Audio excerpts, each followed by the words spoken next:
Learning new words in English may seem something very complicated, but in reality it doesn't have to be that way.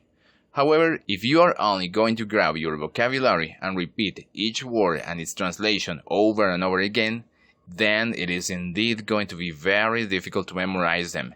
Besides, this will also be very boring, monotonous, and you will end up worn out.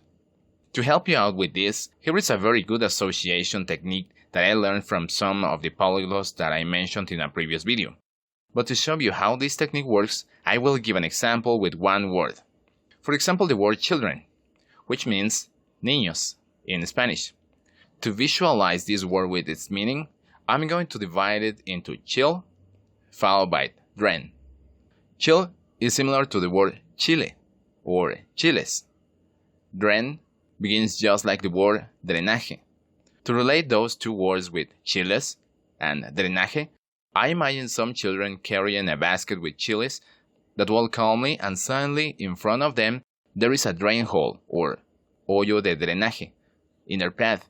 Then the children stumble and throw all the chiles in the drain, el drenaje.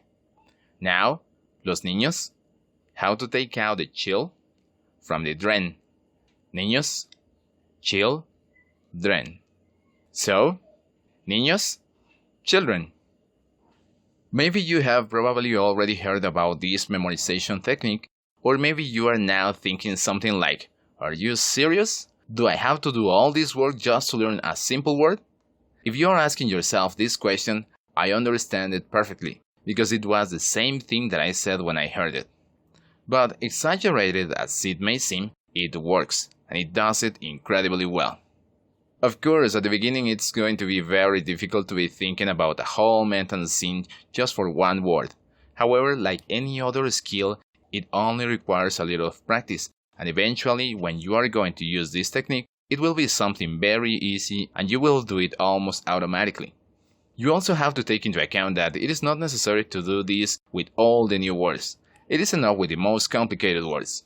Making use of this technique will make your imagination improve, because it will make you think creatively to associate words with real scenarios. For this association technique to work, it is best to associate relevant scenarios and characters, including emotions, feelings, important memories, or any other thing you know you will not forget. Now just one last example. Recently, I needed to remember a number that I will be using from time to time. The number was 1718. This number has no meaning for me, but it was necessary to remember it. So to associate this number with something relevant, I associated with these two characters from the Dragon Ball Z series. With something as simple as this, I never forgot this number again. There is a lot to be said about this association technique, and here I'm just giving you the idea so you can investigate a little more.